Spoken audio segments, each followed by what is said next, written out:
Japón está a punto de atacar a los Estados Unidos de América. A bordo del portaaviones Suikaku, los pilotos son despertados a las 4 de la mañana.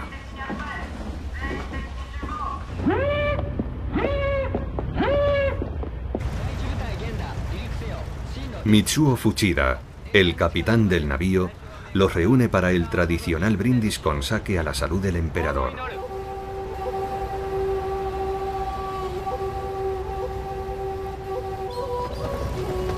Fuchida dirigirá el ataque sobre Pearl Harbor, la gran base naval estadounidense en Hawái, siguiendo el audaz plan ideado por el almirante Yamamoto. Yamamoto quiere asestar un golpe decisivo y eliminar ese obstáculo para la conquista japonesa del Pacífico.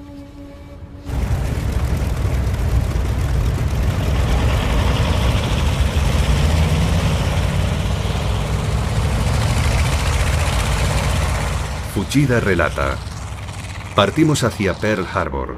Grité las palabras en clave del ataque. Tora, Tora, Tora.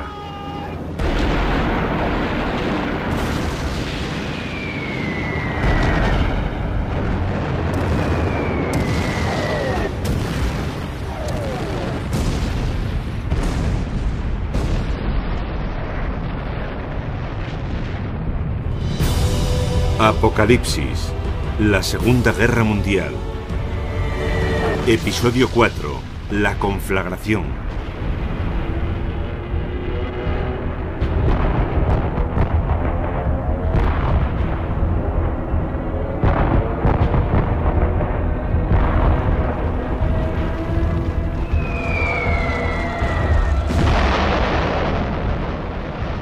La sorpresa es absoluta. El cabo de la Marina, Earl Nightingale, que estaba a bordo del acorazado Arizona, describe la escena. Una explosión sacudió violentamente el barco. Una bomba cayó cerca de mí. Mi teniente se desplomó cubierto de sangre. El puente estaba lleno de cadáveres. El acorazado zozobró. Yo salté al mar. En ese ataque, lanzado sin ninguna declaración de guerra, murieron 2.500 estadounidenses y 1.200 resultaron heridos. Mientras que del lado japonés solo cayeron 30 pilotos. Estas imágenes serían una conmoción para los estadounidenses, que ya no se opondrían a la entrada de su país en la guerra.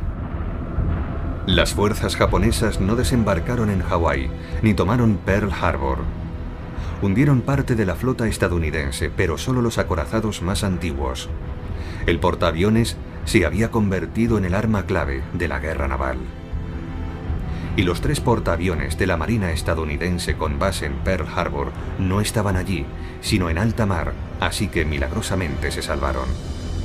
El presidente de los Estados Unidos, Franklin D. Roosevelt, esperaba el ataque japonés. La tensión entre ambos países había llegado a su punto máximo, pero ¿quién habría imaginado que la Fuerza Aeronaval japonesa conseguiría atacar a 5.000 kilómetros de sus bases? Al día siguiente, Roosevelt se dirigió al Congreso. Ayer, 7 de diciembre de 1941, una fecha que vivirá en la infamia. Los Estados Unidos de América fueron repentina y deliberadamente atacados. Poco importa lo que tardemos en superar esta invasión premeditada. El pueblo americano, con el poder que le da la razón, alcanzará la victoria absoluta. Se trata, efectivamente, de una invasión. Ese mismo día los japoneses atacan Hong Kong, la gran colonia británica en China. Después bombardean las bases aéreas estadounidenses de las Filipinas y toman tierra en la península de Bataan.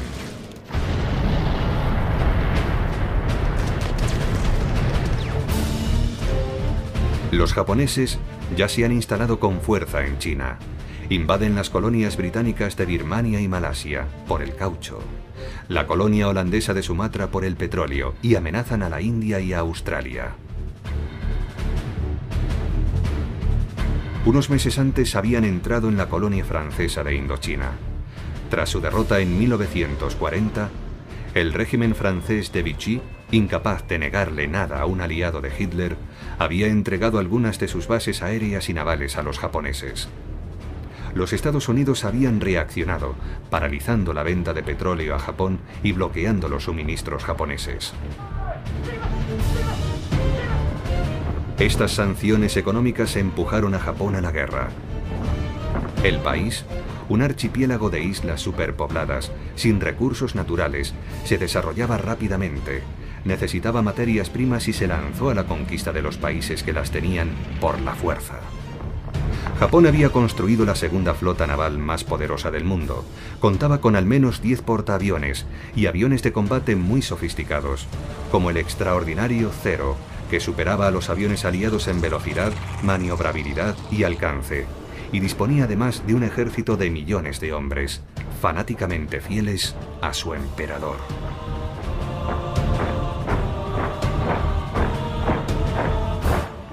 Hirohito es el emperador 124 de Japón. El instruido monarca estudia biología marina en el laboratorio de su palacio.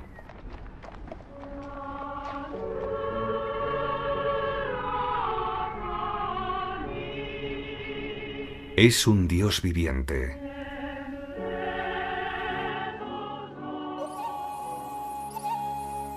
Las acciones de su ejército son dirigidas por su autoridad divina.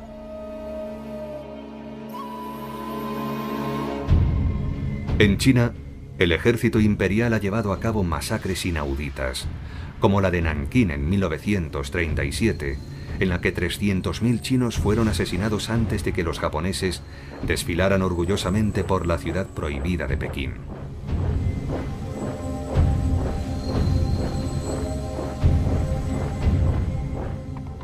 ¿Está al tanto el emperador? Hirohito reina, pero no gobierna. El poder está en manos del general Toyo y un grupo ultranacionalista que controla el país a través de su propia Gestapo, la Kampetai y a través de altavoces que ahora emiten la declaración oficial de guerra contra Estados Unidos.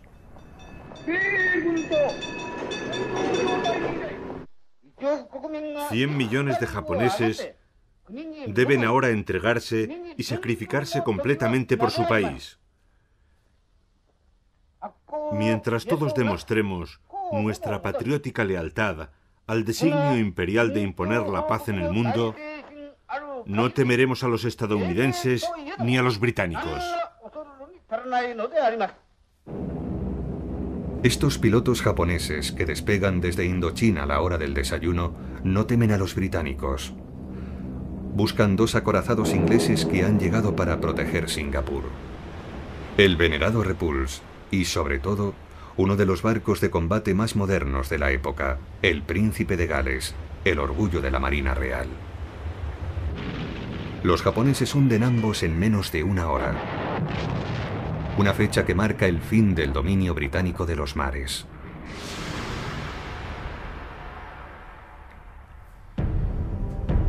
Al día siguiente, en Berlín, el Führer acude al Reichstag para celebrar una asamblea extraordinaria de líderes nazis. Durante 4 días críticos, desde el ataque a Pearl Harbor y la entrada de Japón en la guerra contra Estados Unidos, Hitler ha estado esperando en vano que Roosevelt declare la guerra a Alemania. Hitler piensa que si se alía con Japón, Tokio se verá obligado a apoyarle en Rusia, cosa que no ha hecho hasta ahora.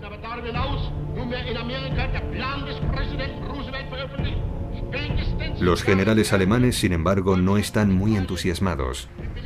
Ribbentrop, el ministro de Asuntos Exteriores, ha intentado disuadir a Hitler.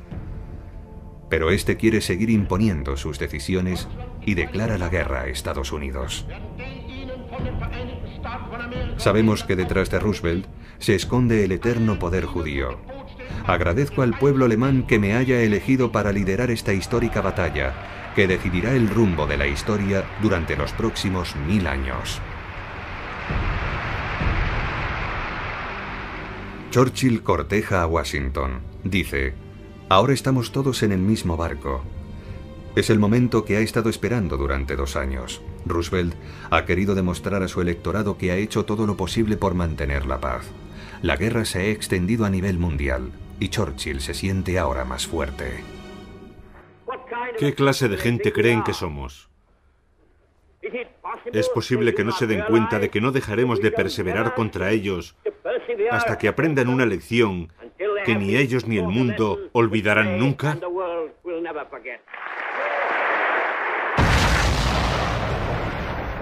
Churchill subestima gravemente al enemigo. Hong Kong cae en pocos días.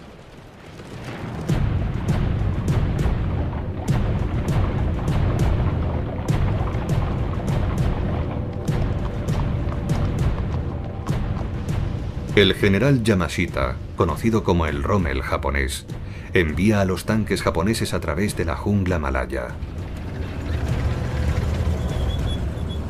Toma Singapur, la perla del Imperio Británico, un bastión que se consideraba inexpugnable.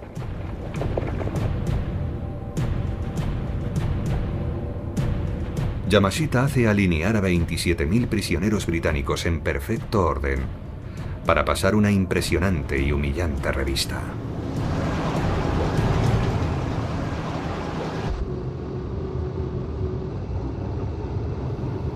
Yamashita se permite el lujo de ofrecer un caballeroso saludo a los oficiales británicos ante la maquinaria de propaganda japonesa. El general Yamashita será ahorcado por crímenes de guerra en 1946. Sus prisioneros de guerra, reagrupados en terribles campos de concentración, morirán víctimas del hambre, de enfermedades tropicales y de malos tratos. Se les obligará a trabajar en las vías férreas que permiten a los japoneses acercarse a la India, con la famosa construcción del puente sobre el río Kwai.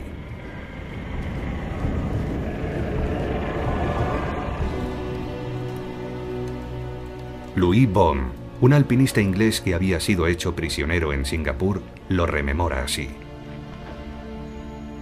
Los japoneses sentían un profundo desprecio hacia nosotros. No entendían por qué no nos habíamos hecho el harakiri. El general MacArthur, comandante de las fuerzas estadounidenses en las Filipinas, que están ahora rodeadas de japoneses, recibe la orden de Roosevelt de escapar para no ser hecho prisionero. Cuando llega a Australia declara: regresaré. Los hombres de MacArthur son apresados. 30.000 soldados estadounidenses con sus viejos cascos de 1917 y la misma cantidad de filipinos son enviados a un campo de internamiento a 100 kilómetros de distancia. Es la marcha de la muerte. Uno de los supervivientes, Sidney Stuart, relata: marchamos durante 10 días y 10 noches sin comer. Nos golpeaban constantemente. Los que no podían seguir eran asesinados por los guardias, que les decapitaban con una espada.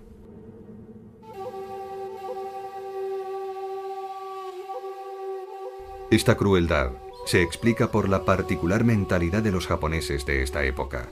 No entienden que un soldado pueda rendirse.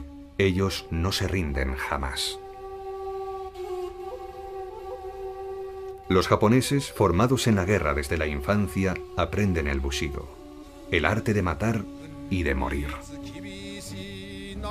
Mitsuo Fuchida, oficial de la Marina Imperial, explica: bushido se traduce como la senda del guerrero. Es un código de lealtad, de fidelidad y de entrega hasta la muerte. Despreciamos la muerte y causamos la muerte a nuestro enemigo con la mayor crueldad. Despreciamos el dolor físico y la muerte desprovista de gloria. El bushido es el arte de la muerte.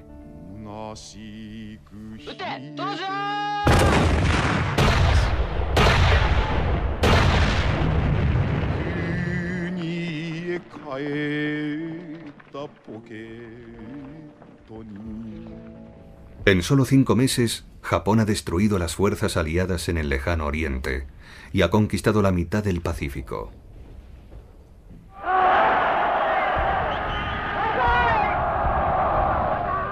Tennoheika Banzai, Larga vida al emperador. Un inmenso banzai resuena por todo el imperio para celebrar la versión japonesa de la Guerra Relámpago.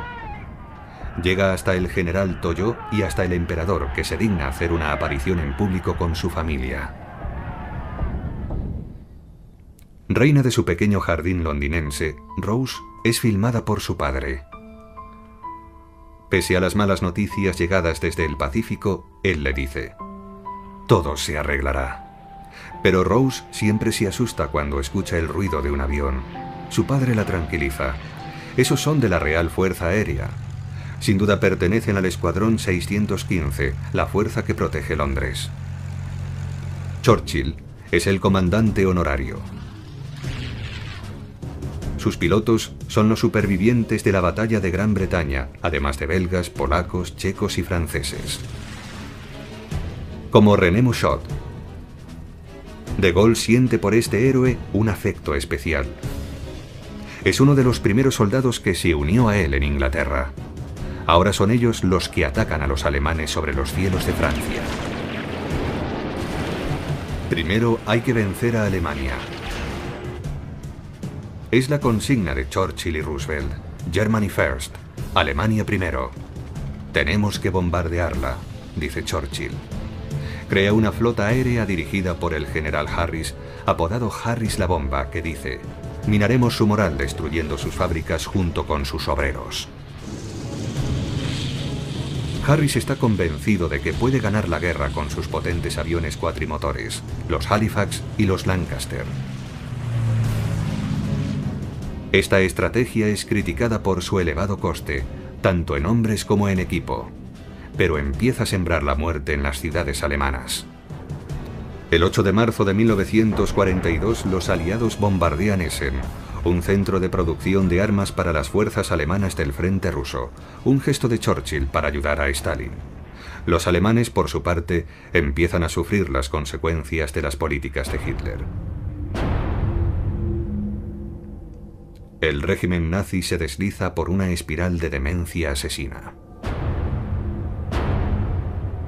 Hitler, Göring, Himmler y su ayudante Heydrich empiezan a poner en práctica lo que ellos llaman la solución final, el exterminio de los judíos en Europa, organizada en la conferencia de Wannsee, cerca de Berlín, en enero de 1942.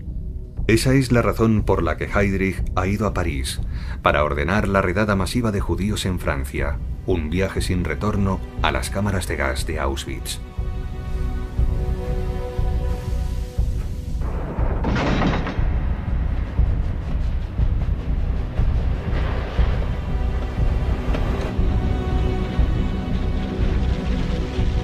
La conferencia de Wannsee representa el crimen a escala industrial.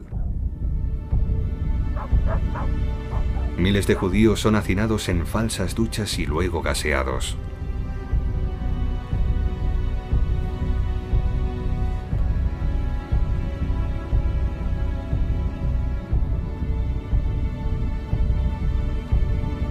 Tras la Shoah, el holocausto por bala en Rusia, el genocidio se intensifica.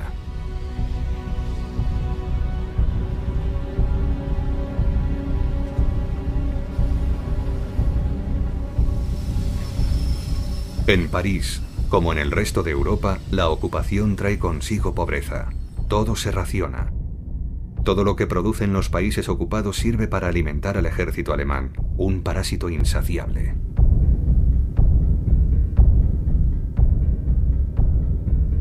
Los padres de los niños son encerrados en Alemania, los soldados rasos en los Stalag y los oficiales en los Oflag.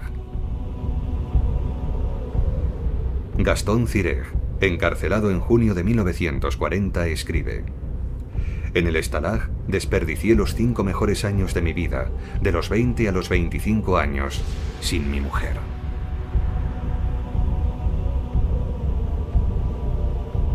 Y los prisioneros judíos. El soldado de artillería Maurice Rosansky escribe: cuando llegué al Stalag 12A, cerca de Limburg, vi un cartel: se ruega a los señores israelíes que se inscriban. Pero no nos hicieron nada. respetaban en nuestro caso la Convención de Ginebra que protege a los prisioneros de guerra.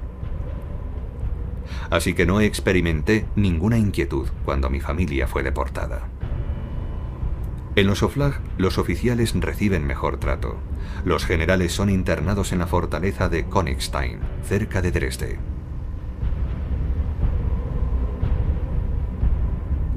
Son los desafortunados líderes de la batalla de Francia, como el general Giraud, cuyo carcelero disfruta filmándole durante una interesante visita a la ciudad de Dresde, que los bombarderos británicos posteriormente borrarán del mapa.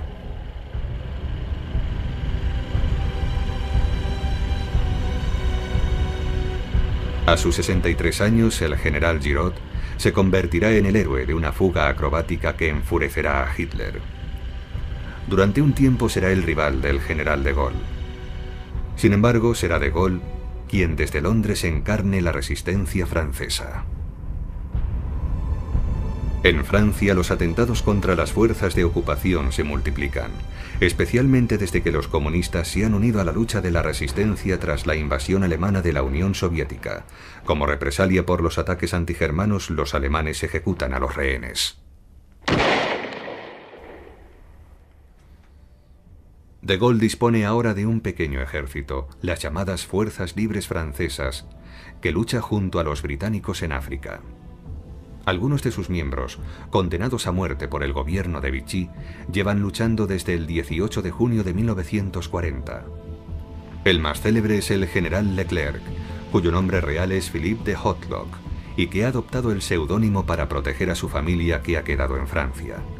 Tras ser ascendido a general por de Gaulle, él mismo diseña una especie de kepi con 2 estrellas que le había cogido a un italiano tras la victoriosa batalla de Kufra, en Libia. Ese día Leclerc dice a sus hombres: «Jurad que no depondréis las armas hasta que nuestra bandera vuelva a ondear otra vez sobre la catedral de Estrasburgo». En Bir Hakeim, en el desierto de Libia, otras fuerzas libres francesas repelen durante 15 días la ofensiva alemana lanzada por el Afrika Korps de Rommel, el zorro del desierto.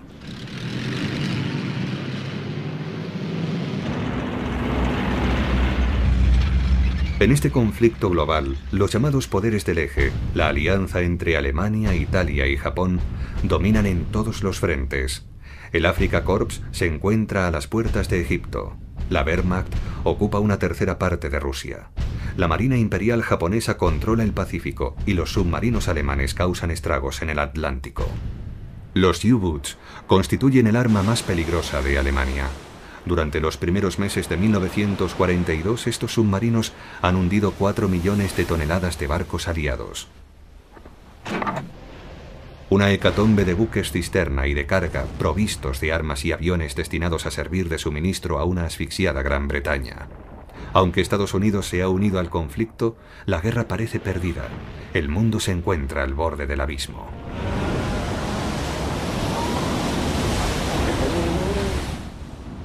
Uno de los más grandes escritores de la época, Stefan Zweig, austríaco y judío exiliado, se quita la vida por desesperación dejando estas palabras: «El mundo de mi propia lengua ha desaparecido y Europa, mi patria espiritual, se destruye a sí misma.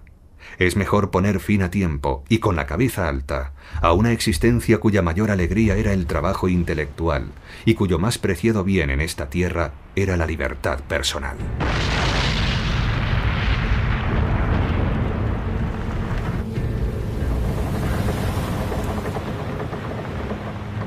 Los tripulantes de los submarinos alemanes hablan de una edad de oro y al acercarse a la costa de Norteamérica la bautizan con el nombre de Tierra Prometida.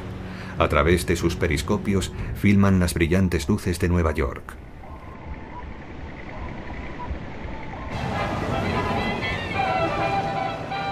Un escuadrón de aviones se acerca a Long Island.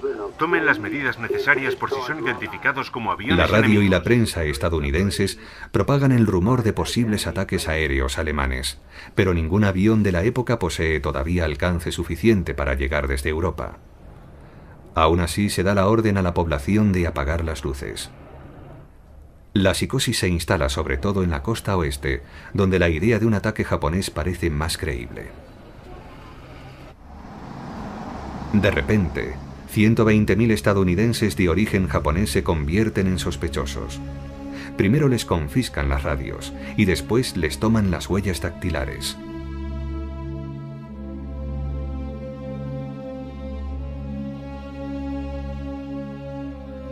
El gobierno emite órdenes que introducen medidas de emergencia. Roosevelt declara: reconozco que es una violación de la Constitución, pero se trata de una necesidad militar. Estos estadounidenses de antepasados japoneses han vivido durante generaciones en California, donde han contribuido al enriquecimiento de la cultura y la economía. La mayor parte posee la ciudadanía estadounidense. Se les reagrupa y se les da un plazo de 48 horas para vaciar sus hogares y vender sus negocios. Después son evacuados a centros de recolocación remotos en los desiertos de Utah o en las nieves de Oregón. Centros llamados eufemísticamente campos de internamiento, pero que recuerdan a otros. Un espectáculo indigno para Estados Unidos.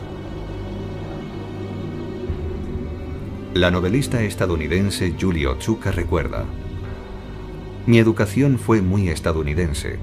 Nunca hablábamos japonés en casa. No comíamos comida japonesa. Y entonces el FBI detuvo a mi abuelo por ser un supuesto espía japonés, junto con mi abuela, mi tío y mi madre. Mi familia ha sido siempre muy discreta sobre lo que ocurrió.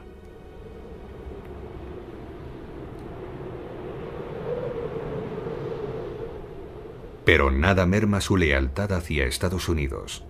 6.000 de ellos trabajarán como traductores en el Pacífico. Casi 20.000 se alistarán para combatir a los alemanes en Europa.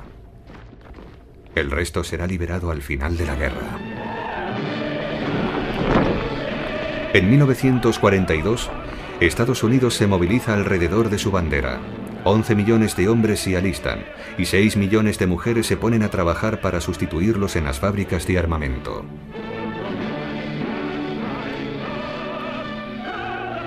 Roosevelt fija los objetivos de producción en 60.000 aviones, 75.000 tanques y 10 millones de toneladas de barcos. Es el programa de la victoria. Una victoria incierta y lejana. Para fortalecer la moral de la opinión pública estadounidense se necesita una hazaña inmediata: bombardear Japón. Pero ¿cómo hacerlo? Se diseña un plan arriesgado.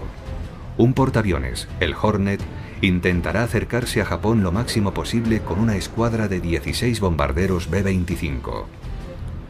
Será la primera vez que unos aviones tan grandes despeguen desde la compacta cubierta de un portaaviones.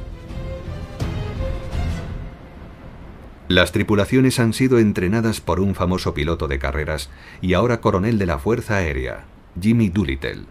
Él dirigirá el ataque. La misión parece imposible. Para el largo vuelo hasta Japón los aviones van demasiado cargados tanto de bombas como de combustible.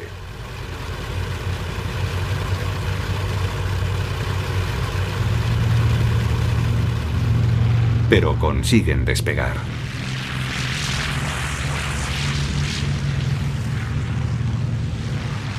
Su misión será recordada en la popular película 30 segundos sobre Tokio.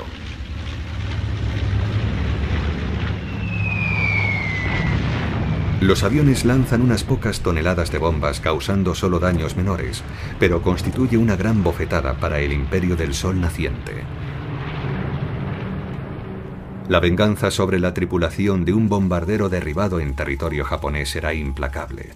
Juzgados por crímenes de guerra, todos son condenados a muerte.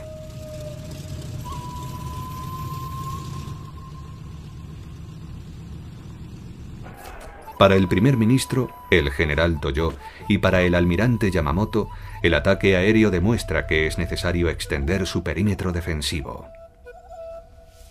Planean tomar Midway, una base militar estadounidense en medio del Pacífico, y capturar después Pearl Harbor, como deberían haber hecho 6 meses antes. Pero los japoneses ignoran que los estadounidenses han conseguido descifrar su código militar secreto y conocen el plan.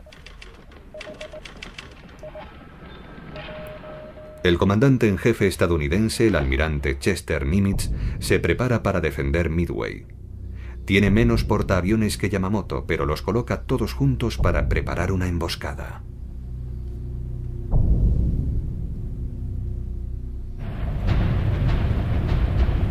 El almirante Yamamoto va de camino a la cabeza de la mayor escuadra naval jamás reunida.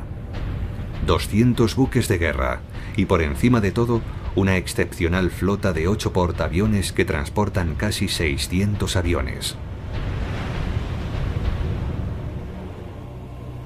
A bordo van 5.000 marines japoneses y un pintor que ha ido a inmortalizar la batalla. Uno de los artistas más célebres de Montparnasse que ha regresado a Japón para cumplir con su deber, Fujita. En el bando estadounidense es el eminente director John Ford el que inmortalizará la defensa de la isla de Midway. La noche anterior a la batalla recrea la atmósfera de sus películas del oeste antes del duelo final, revólver en mano. Los marines saben que el ataque está programado para el día siguiente.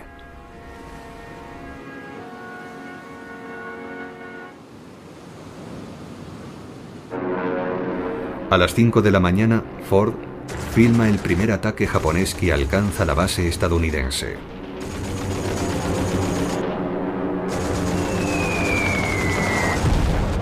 Una bomba japonesa explota demasiado cerca del cineasta, hiriendo de gravedad a Ford, que perderá un ojo. Ford recupera el sentido en el jeep que le traslada al hospital y dice: «Dios mío, esa ha estado cerca». Luego recordará: «Los marines que estaban conmigo, chicos de 18 a 20 años, estaban tan tranquilos en medio de aquel caos que pensé, van a ganar la guerra».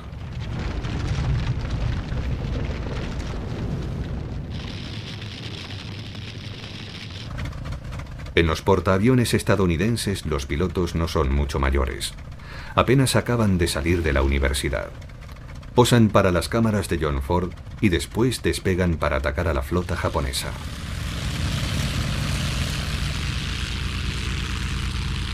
La escuadrilla Torpedo 8 será la primera en atacar. Uno de sus pilotos, el teniente George Gay, de 25 años, baja en picado hacia la flota japonesa.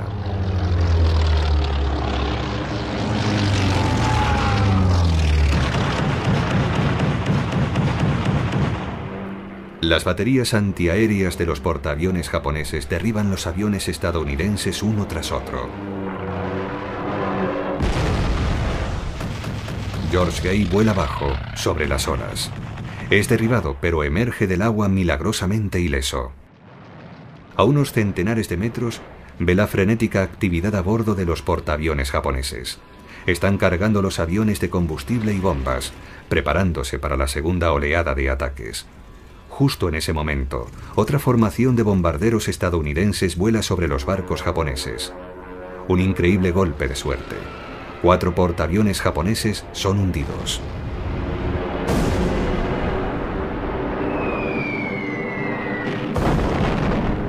George Gay, todavía en el agua, recuerda: «Me encontré en medio de los restos de los barcos japoneses y los tiburones.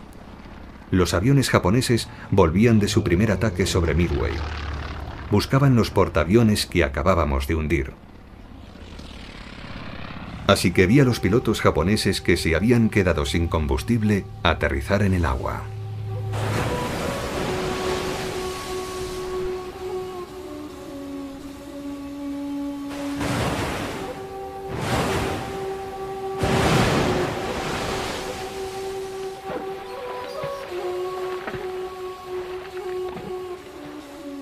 George Gay será rescatado por un hidroavión estadounidense. Se convertirá en piloto de líneas aéreas.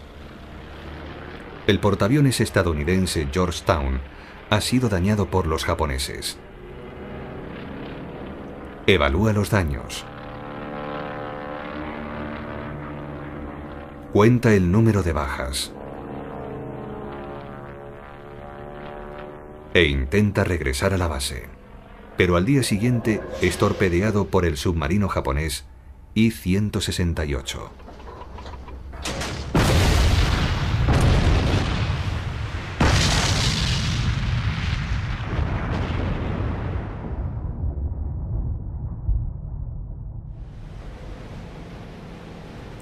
Los estadounidenses han perdido un portaaviones, pero los japoneses han perdido 4.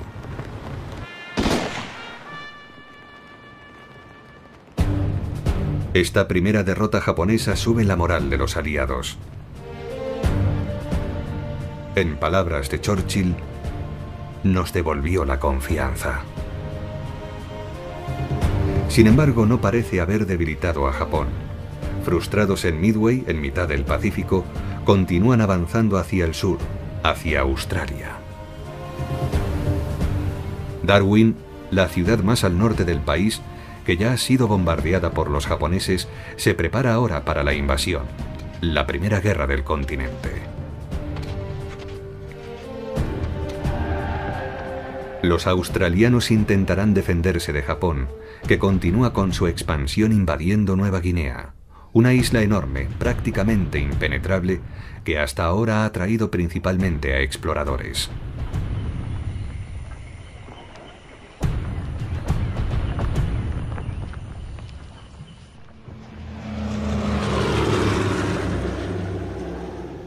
Los habitantes de Papúa prestan una ayuda inestimable a los australianos, que libran una guerra desesperada en Nueva Guinea contra los mosquitos, las hormigas rojas, las sanguijuelas, las serpientes y los japoneses.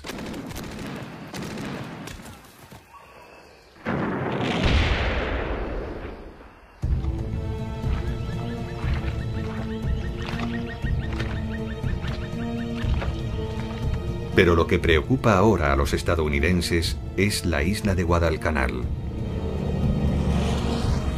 Uno de sus aviones de reconocimiento ha revelado que los japoneses están construyendo un campo aéreo en la isla.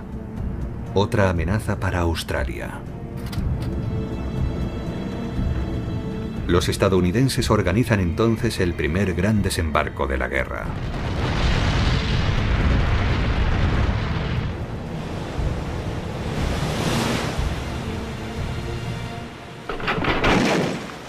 En la playa, los marines no encuentran ninguna resistencia y se abren paso hacia la jungla. Uno de ellos, Edwin Morgan, relata: empezábamos a conocer la jungla. Estaba llena de ruidos sospechosos que daban miedo. Yo tenía miedo, pero nos decíamos, no hay motivo para que los japoneses sean mejores que nosotros. Ellos viven en ciudades. No hay junglas en Japón.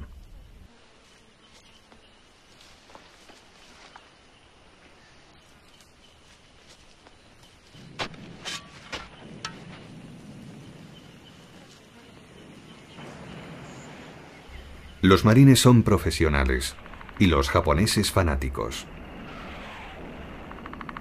Convencidos de su superioridad, los japoneses cargan con sus bayonetas igual que en la Primera Guerra Mundial, en Verdún, contra el fuego de las ametralladoras.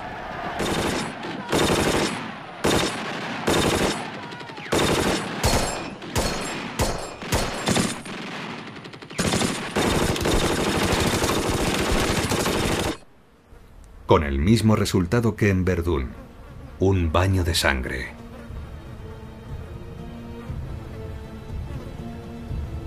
$900 soldados japoneses mueren en la batalla del río Tenaru.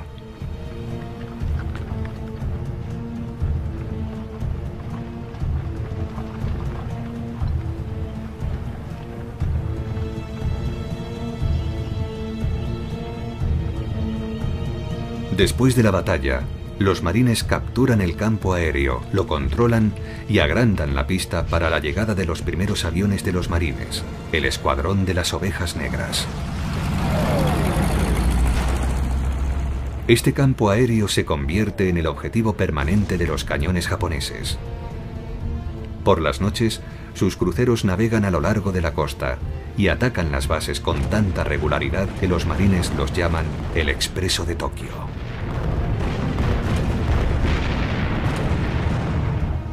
Se inicia una batalla naval para evitar que desembarquen refuerzos. Un regimiento de élite japonés consigue pasar. Los marines japoneses son guerreros temibles, pero van a la guerra sin ninguna defensa contra las enfermedades tropicales. El paludismo matará a muchos de ellos. Otros se sacrificarán según la tradición del Bushido.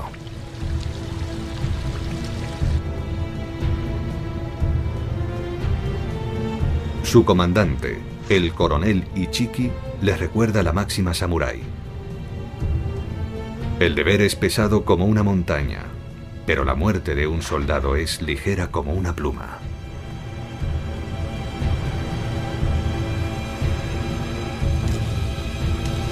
La batalla de Guadalcanal acaba de empezar. La lucha durará 6 meses. Una guerra de desgaste. Los marines estadounidenses se sienten atrapados en lo que ellos llaman el infierno verde. Ellos también están enfermos. Sus heridas se infectan. Pero es solo el principio de su calvario.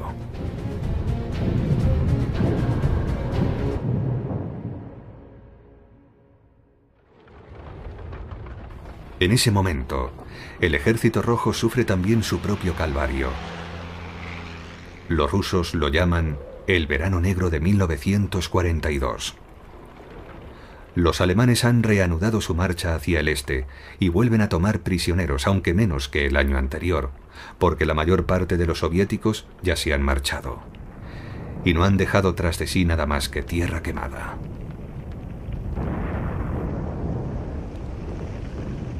Lo que Hitler interpreta como una huida es en realidad una orden directa de Stalin. Aún así, los Lancers, los soldados de la Wehrmacht, deben librar una feroz batalla en cada pueblo.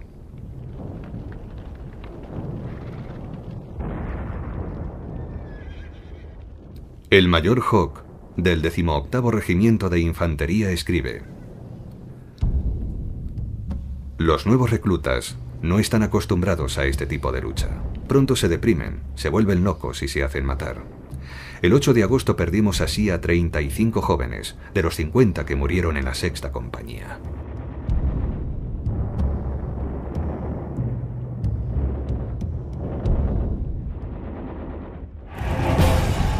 Sobre este horno candente, Hitler lanza toda su fuerza. Unos 5 millones de hombres, pero estima que necesita 800.000 más para su campaña decisiva. Sus aliados rumanos, húngaros e italianos le proporcionarán los hombres, la mayor parte de los cuales son obligados a luchar por él.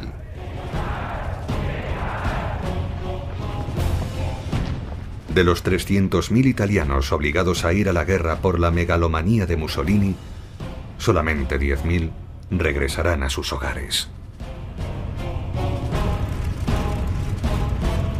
El objetivo de Hitler ya no es Moscú, sino el sur de Rusia. Ha concebido un increíble movimiento de pinza que se cerrará sobre los campos de petróleo del Cáucaso y sobre los de Oriente Medio con la ayuda de Rommel, que continúa su avance por Egipto. Su otro objetivo es Stalingrado, la ciudad de Stalin y sus fábricas. Hitler lanza ambas ofensivas al mismo tiempo, lo que alarma a su Estado Mayor. Como hizo con Moscú el año anterior, Hitler divide sus fuerzas. Una parte de la Wehrmacht penetra en las estepas. El general von Kleist dice: ante mí no hay enemigos, tras de mí no hay reservas.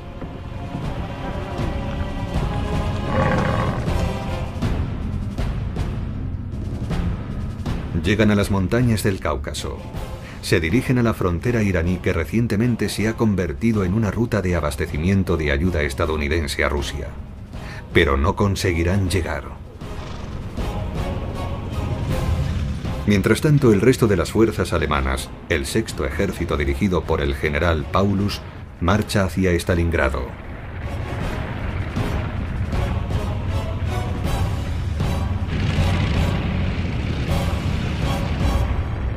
Para intentar detener el implacable avance de los tanques alemanes, los rusos empiezan a utilizar medidas desesperadas: perros.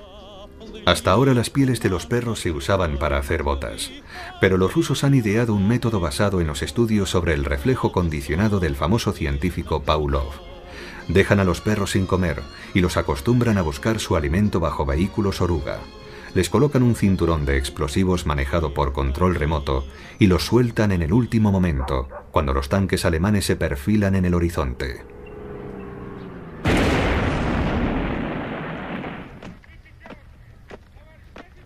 En agosto de 1942, Churchill y Harriman, el embajador de Roosevelt, vuelan hasta Moscú para reunirse con Stalin, que exige que se abra un segundo frente al oeste. Churchill hace su famosa V de la victoria, pero no tiene más remedio que admitir ante Stalin que los aliados no pueden aliviar la presión de los alemanes en el frente oriental. Harriman le promete más ayuda, pero Stalin está furioso. Sabe que tendrá que luchar solo contra Hitler. Asigna la defensa de Stalingrado a uno de sus más despiadados secuaces, el ucraniano Nikita Khrushchev, que ha sido responsable de varias de las masacres de Stalin antes de la guerra. Khrushchev transmite la orden de Stalin de no retirarse. Hará fusilar a 15.000 de sus hombres, soldados soviéticos, por falta de valor. Pero es incapaz de detener el avance alemán, que llega hasta las afueras de Stalingrado.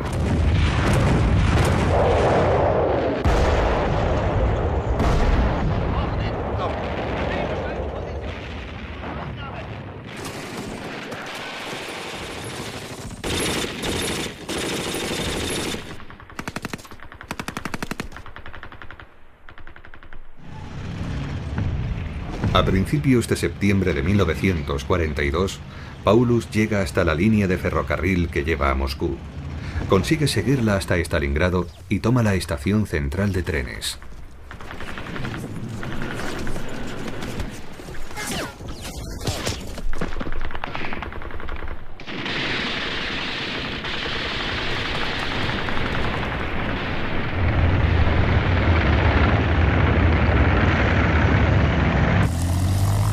Los Stukas se preparan para destruir el gran orgullo de la Unión Soviética, la más hermosa ciudad industrial del mundo comunista construida para solaz de los trabajadores. La ciudad jardín con sus fábricas, Octubre Rojo y Barricadi. Los bombardeos alemanes matan a miles de civiles.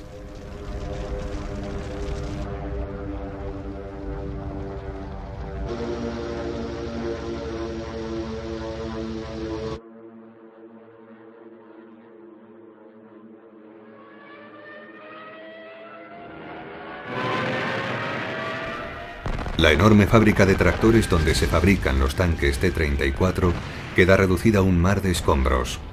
Pero las propias ruinas se convierten en fortalezas que los alemanes tienen que tomar en combate cuerpo a cuerpo, pagando un alto precio en bajas. Nada comparado con las pérdidas de los rusos.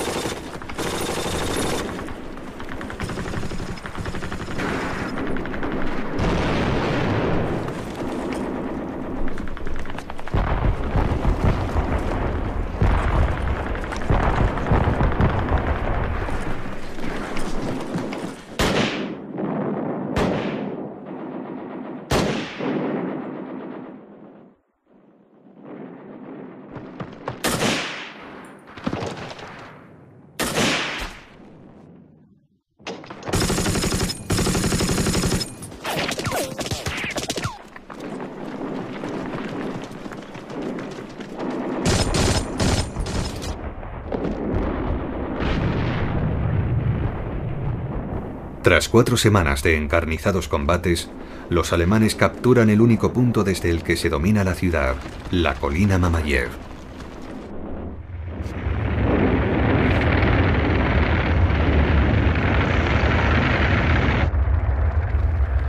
Desde allí pueden controlar todo Stalingrado. El 15 de octubre de 1942, los alemanes alcanzan su objetivo, el gran río ruso, el Volga. Un puñado de soldados soviéticos retiene apenas una estrecha franja de tierra.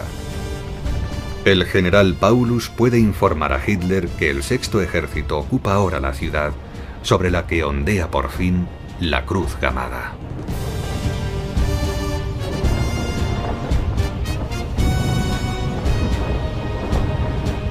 Hitler hace acuñar la medalla conmemorativa de la toma de Stalingrado.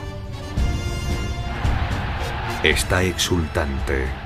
Reúne a todos sus socios, Göring, Goebbels, Himmler y a sus partidarios, y les dice: quería tomar la ciudad de Stalin y finalmente es nuestra. Ningún barco enemigo podrá ya remontar el Volga. Y eso es lo más importante.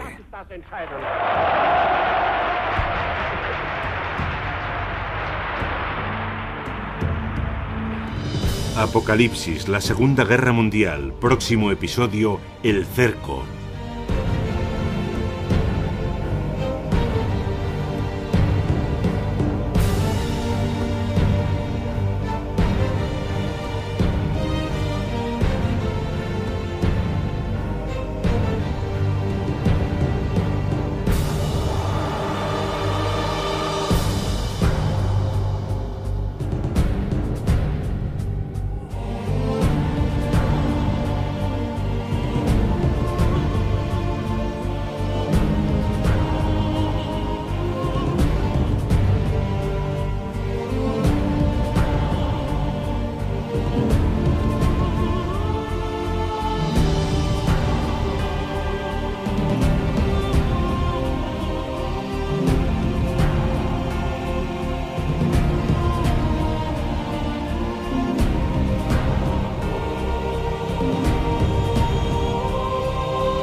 El objetivo de Hitler ya no es Moscú, sino el sur de Rusia.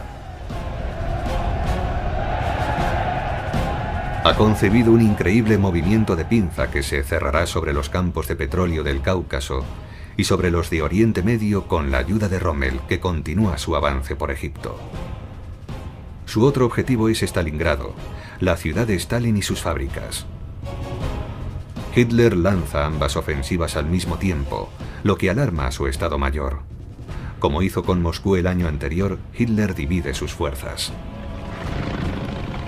Una parte de la Wehrmacht penetra en las estepas. El general von Kleist dice: ante mí no hay enemigos, tras de mí no hay reservas.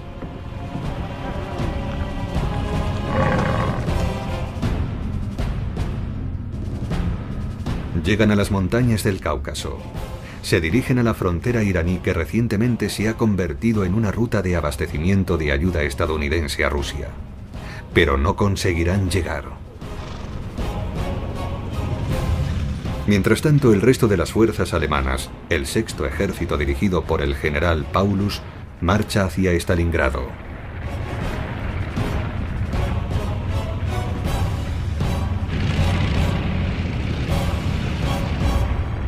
Para intentar detener el implacable avance de los tanques alemanes, los rusos empiezan a utilizar medidas desesperadas.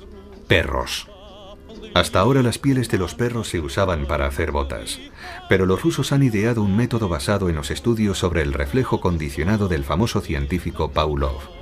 Dejan a los perros sin comer y los acostumbran a buscar su alimento bajo vehículos oruga. Les colocan un cinturón de explosivos manejado por control remoto y los sueltan en el último momento, cuando los tanques alemanes se perfilan en el horizonte.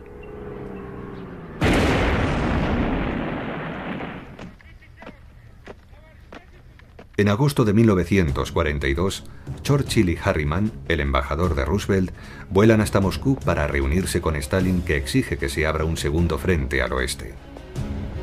Churchill hace su famosa V de la victoria, pero no tiene más remedio que admitir ante Stalin que los aliados no pueden aliviar la presión de los alemanes en el frente oriental. Harriman le promete más ayuda, pero Stalin está furioso. Sabe que tendrá que luchar solo contra Hitler. Asigna la defensa de Stalingrado a uno de sus más despiadados secuaces, el ucraniano Nikita Khrushchev, que ha sido responsable de varias de las masacres de Stalin antes de la guerra. Khrushchev transmite la orden de Stalin de no retirarse. hará fusilar a 15. Este campo aéreo se convierte en el objetivo permanente de los cañones japoneses. Por las noches, sus cruceros navegan a lo largo de la costa y atacan las bases con tanta regularidad que los marines los llaman el Expreso de Tokio.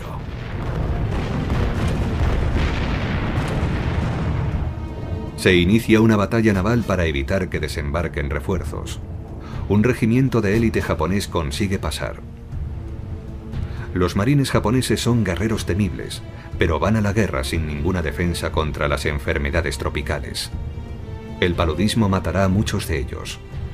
Otros se sacrificarán según la tradición del Bushido.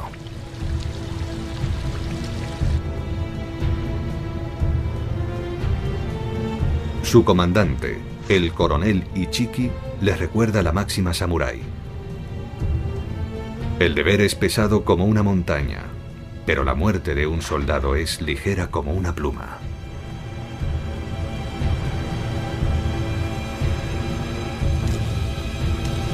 La batalla de Guadalcanal acaba de empezar. La lucha durará 6 meses. Una guerra de desgaste. Los marines estadounidenses se sienten atrapados en lo que ellos llaman el infierno verde. Ellos también están enfermos.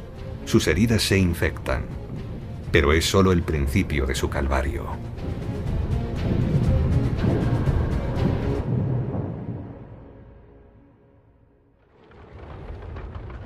En ese momento, el Ejército Rojo sufre también su propio calvario.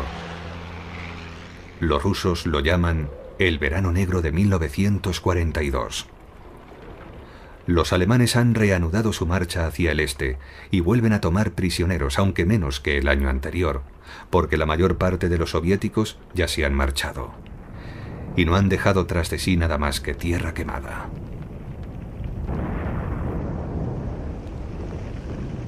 Lo que Hitler interpreta como una huida es en realidad una orden directa de Stalin. Aún así, los Lancers, los soldados de la Wehrmacht, deben librar una feroz batalla en cada pueblo.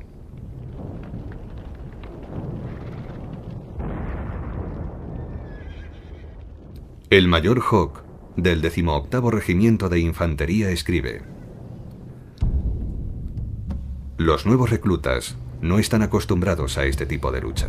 Pronto se deprimen, se vuelven locos y se hacen matar. El 8 de agosto perdimos así a 35 jóvenes, de los 50 que murieron en la 6ª compañía.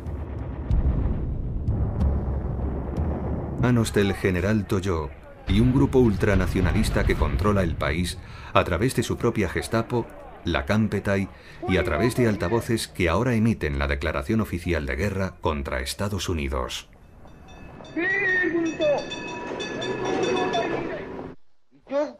100 millones de japoneses deben ahora entregarse y sacrificarse completamente por su país. Mientras todos demostremos nuestra patriótica lealtad al designio imperial de imponer la paz en el mundo, no temeremos a los estadounidenses ni a los británicos. Estos pilotos japoneses que despegan desde Indochina a la hora del desayuno no temen a los británicos. Buscan 2 acorazados ingleses que han llegado para proteger Singapur. El venerado Repulse y, sobre todo, uno de los barcos de combate más modernos de la época, el Príncipe de Gales, el orgullo de la Marina Real. Los japoneses hunden ambos en menos de 1 hora. Una fecha que marca el fin del dominio británico de los mares.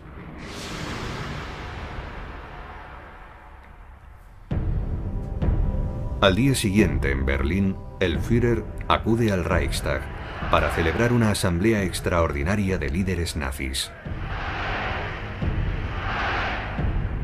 Durante 4 días críticos, desde el ataque a Pearl Harbor y la entrada de Japón en la guerra contra Estados Unidos, Hitler ha estado esperando en vano que Roosevelt declare la guerra a Alemania. Hitler piensa que si se alía con Japón, Tokio se verá obligado a apoyarle en Rusia, cosa que no ha hecho hasta ahora.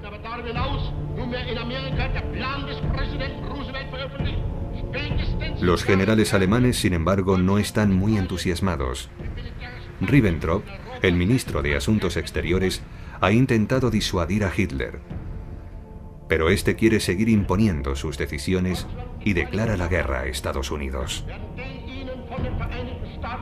Sabemos que detrás de Roosevelt se esconde el eterno poder judío. Agradezco al pueblo alemán que me haya elegido para liderar esta histórica batalla, que decidirá el rumbo de la historia durante los próximos 1000 años. Churchill corteja a Washington. Dice: ahora estamos todos en el mismo barco. Es el momento que ha estado esperando durante 2 años. Roosevelt ha querido demostrar a su electorado que ha hecho todo lo posible por mantener la paz. La guerra se ha extendido a nivel mundial y Churchill se siente ahora más fuerte. ¿Qué clase de gente creen que somos? Es posible que no se den cuenta de que no dejaremos cámaras de gas de Auschwitz.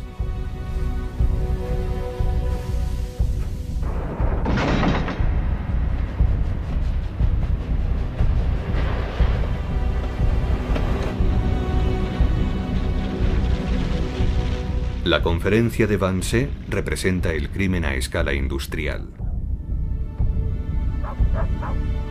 Miles de judíos son hacinados en falsas duchas y luego gaseados.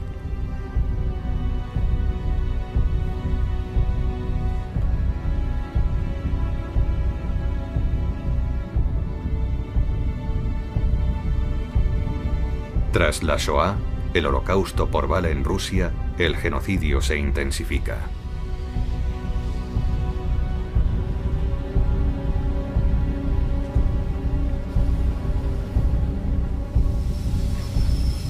En París, como en el resto de Europa, la ocupación trae consigo pobreza. Todo se raciona. Todo lo que producen los países ocupados sirve para alimentar al ejército alemán, un parásito insaciable.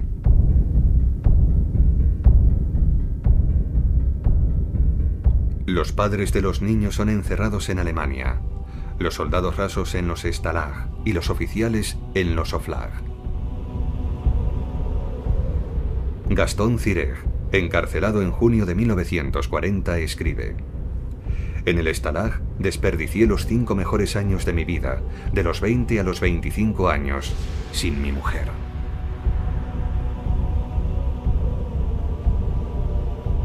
Y los prisioneros judíos. El soldado de artillería Maurice Rosansky escribe: cuando llegué al Stalag 12A, cerca de Limburg, vi un cartel: se ruega a los señores israelíes que se inscriban. Pero no nos hicieron nada. Respetaban en nuestro caso la Convención de Ginebra que protege a los prisioneros de guerra.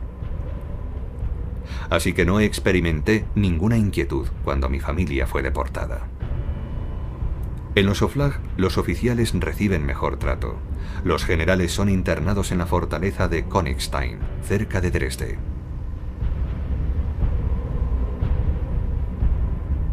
Son los desafortunados líderes de la batalla de Francia, como el general Giraud, cuyo carcelero disfruta filmándole durante una interesante visita a la ciudad de Dresde, que los bombarderos británicos posteriormente borrarán del mapa.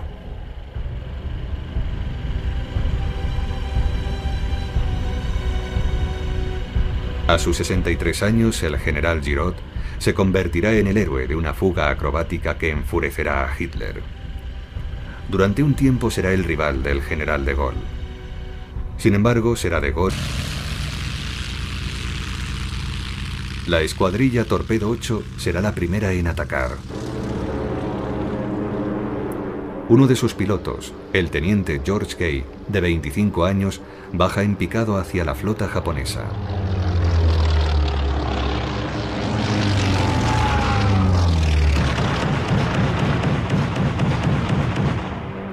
Las baterías antiaéreas de los portaaviones japoneses derriban los aviones estadounidenses uno tras otro. George Gay vuela bajo, sobre las olas. Es derribado, pero emerge del agua milagrosamente ileso. A unos centenares de metros, ve la frenética actividad a bordo de los portaaviones japoneses. Están cargando los aviones de combustible y bombas, preparándose para la segunda oleada de ataques. Justo en ese momento, otra formación de bombarderos estadounidenses vuela sobre los barcos japoneses. Un increíble golpe de suerte. 4 portaaviones japoneses son hundidos.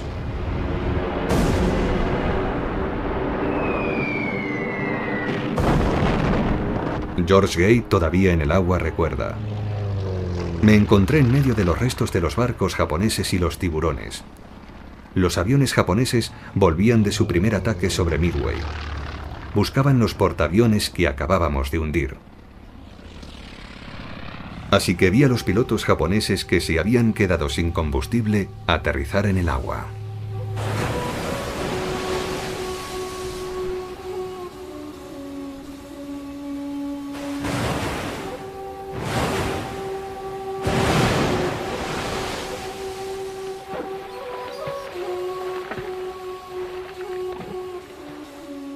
George Gay será rescatado por un hidroavión estadounidense.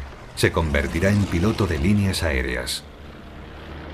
El portaaviones estadounidense Georgetown ha sido dañado por los japoneses. Evalúa los daños. Cuenta el número de bajas. E intenta regresar a la base. Pero al día siguiente es torpedeado por el submarino japonés I-168.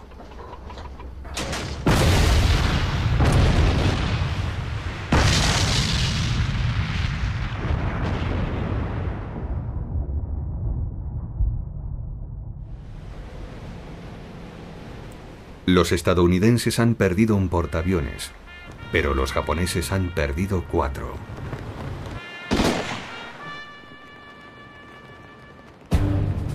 Esta primera derrota japonesa sube la moral de los aliados. Es el programa de la victoria. Una victoria incierta y lejana. Para fortalecer la moral de la opinión pública estadounidense se necesita una hazaña inmediata: bombardear Japón. Pero ¿cómo hacerlo? Se diseña un plan arriesgado.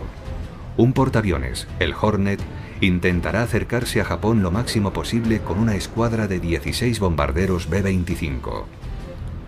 Será la primera vez que unos aviones tan grandes despeguen desde la compacta cubierta de un portaaviones. Las tripulaciones han sido entrenadas por un famoso piloto de carreras y ahora coronel de la Fuerza Aérea, Jimmy Doolittle. Él dirigirá el ataque. La misión parece imposible. Para el largo vuelo hasta Japón, los aviones van demasiado cargados, tanto de bombas como de combustible.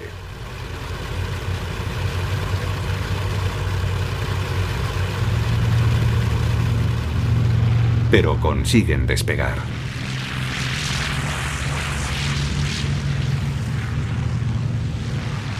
Su misión será recordada en la popular película 30 segundos sobre Tokio.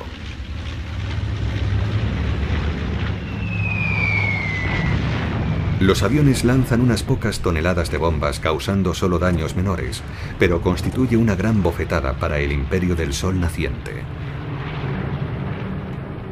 La venganza sobre la tripulación de un bombardero derribado en territorio japonés será implacable. Juzgados por crímenes de guerra, todos son condenados a muerte.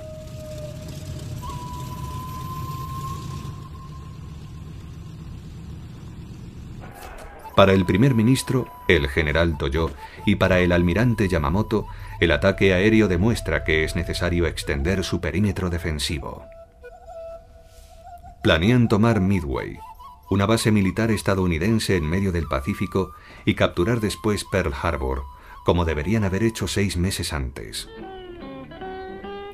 Pero los japoneses ignoran que los estadounidenses han conseguido descifrar su código militar secreto y conocen el plan. El comandante en jefe estadounidense, el almirante Chester Nimitz, se prepara para defender Midway. Tiene menos portaaviones que Yamamoto, pero los coloca todos juntos para preparar una emboscada.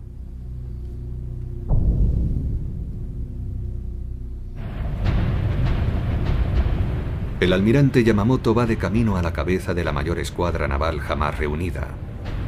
200 buques de guerra y, por encima de todo, una excepcional flota de 8 portaaviones que transportan casi 600 aviones.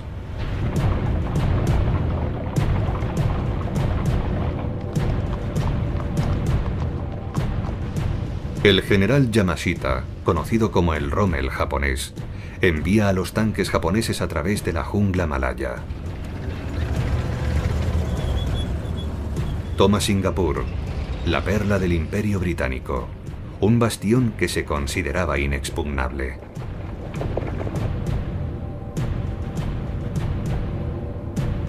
Yamashita hace alinear a 27.000 prisioneros británicos en perfecto orden para pasar una impresionante y humillante revista.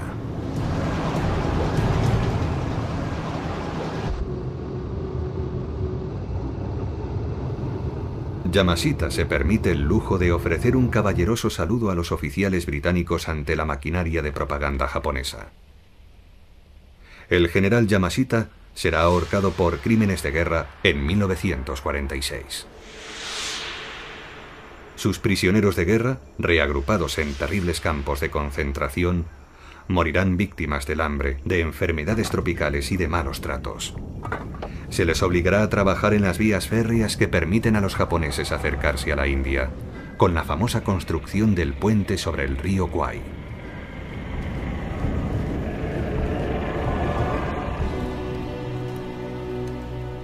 Louis Baum, un alpinista inglés que había sido hecho prisionero en Singapur, lo rememora así. Los japoneses sentían un profundo desprecio hacia nosotros. No entendían por qué no nos habíamos hecho el harakiri. El general MacArthur, comandante de las fuerzas estadounidenses en las Filipinas, que están ahora rodeadas de japoneses, recibe la orden de Roosevelt de escapar para no ser hecho prisionero. Cuando llega a Australia declara: regresaré. Los hombres de MacArthur son apresados. 30.000 soldados estadounidenses con sus viejos cascos de 1917 y la misma cantidad de filipinos son enviados a un campo de internamiento a 100 kilómetros de distancia. Es la marcha de la muerte. Uno de los supervivientes, Sidney Stewart, relata: marchamos durante 10 días y 10 noches sin comer. Nos golpeaban constantemente. Los que no podían seguir eran asesinados por los guardias, que les decapitaban con una espada.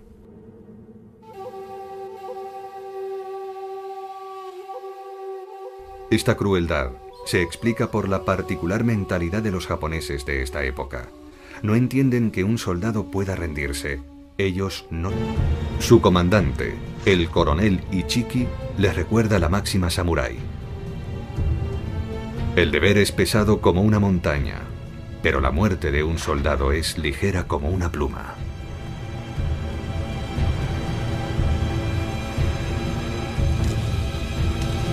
La batalla de Guadalcanal acaba de empezar. La lucha durará 6 meses. Una guerra de desgaste. Los marines estadounidenses se sienten atrapados en lo que ellos llaman el infierno verde. Ellos también están enfermos. Sus heridas se infectan. Pero es solo el principio de su calvario.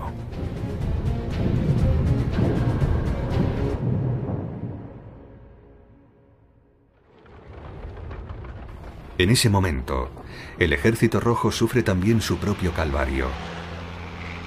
Los rusos lo llaman el Verano Negro de 1942.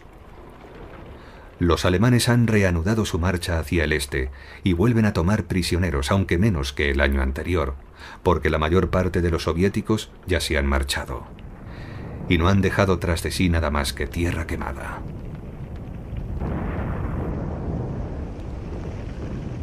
Lo que Hitler interpreta como una huida es en realidad una orden directa de Stalin. Aún así, los Lancers, los soldados de la Wehrmacht, deben librar una feroz batalla en cada pueblo.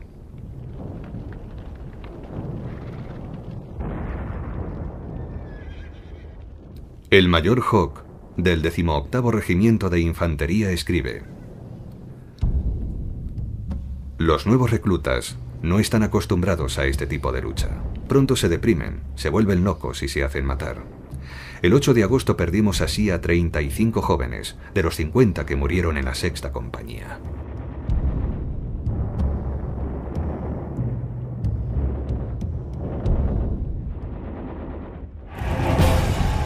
Sobre este horno candente, Hitler lanza toda su fuerza. Unos 5 millones de hombres, pero estima que necesita 800.000 más para su campaña decisiva. Sus aliados rumanos, húngaros e italianos le proporcionarán los hombres, la mayor parte de los cuales son obligados a luchar por él.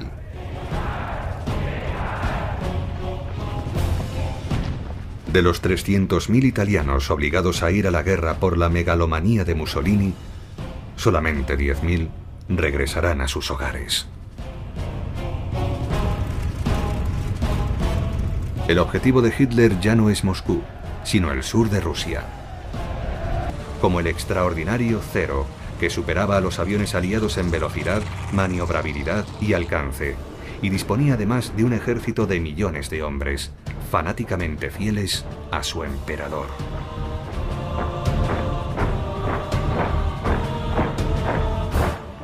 Hirohito es el emperador 124 de Japón. El instruido monarca estudia biología marina en el laboratorio de su palacio.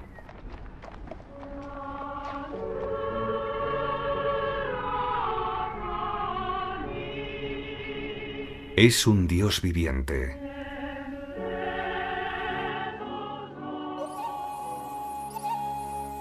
Las acciones de su ejército son dirigidas por su autoridad divina.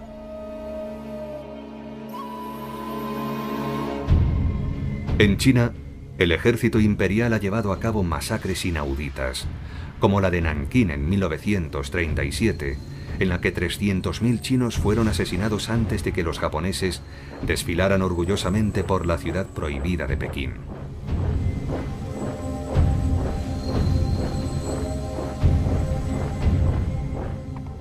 ¿Está al tanto el emperador?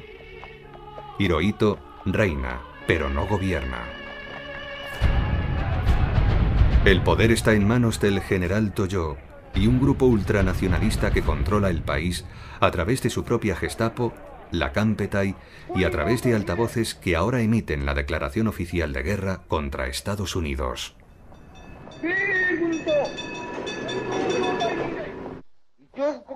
100 millones de japoneses deben ahora entregarse y sacrificarse completamente por su país. Mientras todos demostremos nuestra patriótica lealtad al designio imperial de imponer la paz en el mundo, no temeremos a los estadounidenses ni a los británicos. Estos pilotos japoneses que despegan desde Indochina a la hora del desayuno no temen a los británicos. Buscan 2 acorazados ingleses que han llegado para proteger Singapur. El venerado Repulse y, sobre todo, uno de los barcos de combate más modernos de la época, el Príncipe de Gales, el orgullo de la Marina Real. Los japoneses hunden ambos en menos de 1 hora. Una fecha que marca el fin del dominio británico de los mares.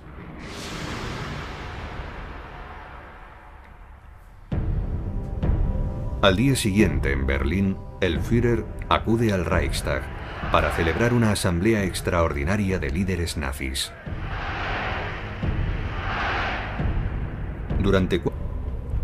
Así que no experimenté ninguna inquietud cuando mi familia fue deportada. En los Oflag, los oficiales reciben mejor trato. Los generales son internados en la fortaleza de Königstein, cerca de Dresde.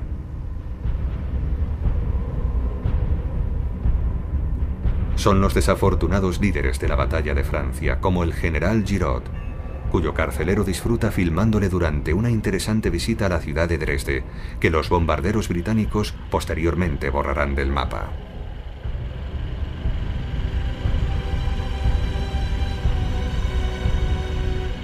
A sus 63 años, el general Giraud se convertirá en el héroe de una fuga acrobática que enfurecerá a Hitler. Durante un tiempo será el rival del general de Gaulle. Sin embargo, será de Gaulle quien desde Londres encarne la resistencia francesa. En Francia, los atentados contra las fuerzas de ocupación se multiplican, especialmente desde que los comunistas se han unido a la lucha de la resistencia tras la invasión alemana de la Unión Soviética. Como represalia por los ataques antigermanos, los alemanes ejecutan a los rehenes. De Gaulle dispone ahora de un pequeño ejército, las llamadas Fuerzas Libres Francesas, que lucha junto a los británicos en África. Algunos de sus miembros, condenados a muerte por el gobierno de Vichy, llevan luchando desde el 18 de junio de 1940. El más célebre es el general Leclerc, cuyo nombre real es Philippe de Hotlock, y que ha adoptado el seudónimo para proteger a su familia que ha quedado en Francia. Tras ser ascendido a general por de Gaulle, él mismo diseña una especie de kepí con 2 estrellas que le había cogido a un italiano tras la victoriosa batalla de Kufra, en Libia. Ese día Leclerc dice a sus hombres: «Jurad que no depondréis las armas hasta que nuestra bandera vuelva a ondear otra vez sobre la catedral de Estrasburgo».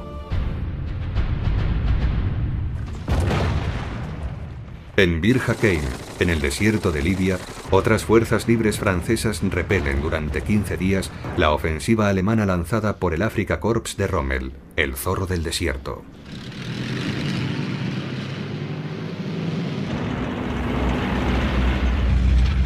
En este conflicto global, los llamados poderes del eje, la alianza entre Alemania, Italia y Japón, dominan en todos los frentes.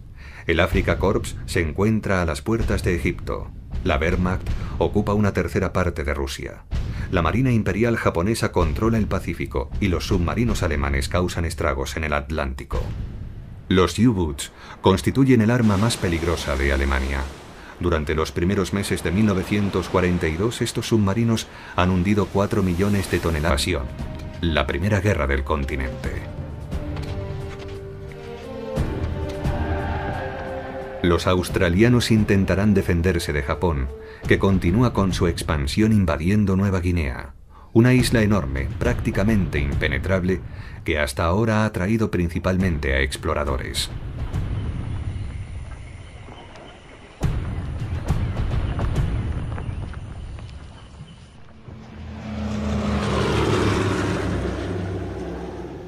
Los habitantes de Papúa prestan una ayuda inestimable a los australianos, que libran una guerra desesperada en Nueva Guinea contra los mosquitos, las hormigas rojas, las sanguijuelas, las serpientes y los japoneses.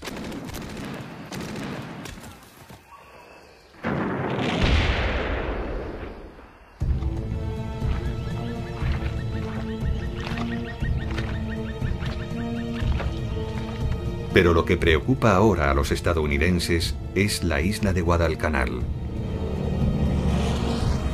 Uno de sus aviones de reconocimiento ha revelado que los japoneses están construyendo un campo aéreo en la isla. Otra amenaza para Australia. Los estadounidenses organizan entonces el primer gran desembarco de la guerra.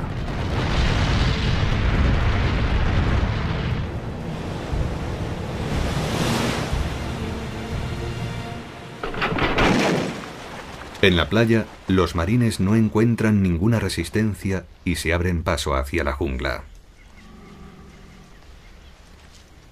Uno de ellos, Edwin Morgan, relata: «Empezábamos a conocer la jungla. Estaba llena de ruidos sospechosos que daban miedo. Yo tenía miedo, pero nos decíamos: no hay motivo para que los japoneses sean mejores que nosotros. Ellos viven en ciudades. No hay junglas en Japón».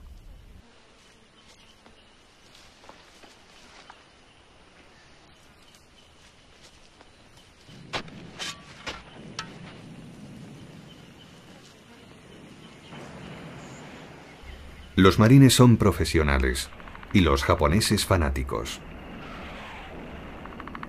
Convencidos de su superioridad, los japoneses cargan con sus bayonetas igual que en la Primera Guerra Mundial, en Verdún, contra el fuego de las ametralladoras.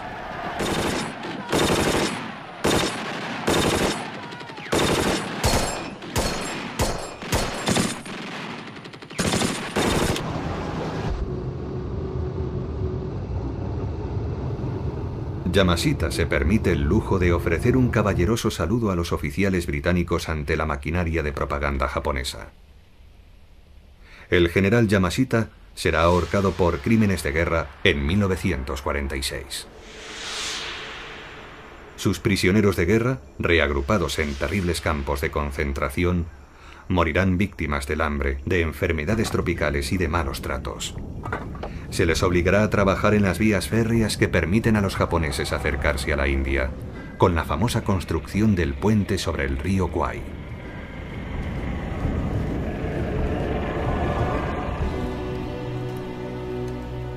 Louis Baum, un alpinista inglés que había sido hecho prisionero en Singapur, lo rememora así. Los japoneses sentían un profundo desprecio hacia nosotros. No entendían por qué no nos habíamos hecho el harakiri. El general MacArthur, comandante de las fuerzas estadounidenses en las Filipinas, que están ahora rodeadas de japoneses, recibe la orden de Roosevelt de escapar para no ser hecho prisionero. Cuando llega a Australia declara: regresaré. Los hombres de MacArthur son apresados. 30.000 soldados estadounidenses con sus viejos cascos de 1917 y la misma cantidad de filipinos son enviados a un campo de internamiento a 100 kilómetros de distancia. Es la marcha de la muerte. Uno de los supervivientes, Sidney Stuart, relata: marchamos durante 10 días y 10 noches sin comer. Nos golpeaban constantemente. Los que no podían seguir eran asesinados por los guardias, que les decapitaban con una espada.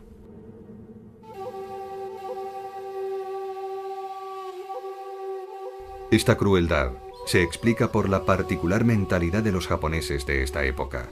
No entienden que un soldado pueda rendirse. Ellos no se rinden jamás. Los japoneses, formados en la guerra desde la infancia, aprenden el bushido, el arte de matar y de morir. Mitsuo Fuchida, oficial de la Marina Imperial, explica: bushido se traduce como la senda del guerrero. Es un código de lealtad, de fidelidad y de entrega hasta la muerte. Despreciamos la muerte y causamos la muerte a nuestro enemigo con la mayor crueldad. Despreciamos el dolor físico y la muerte desprovista de gloria. El bushido es el arte de la muerte.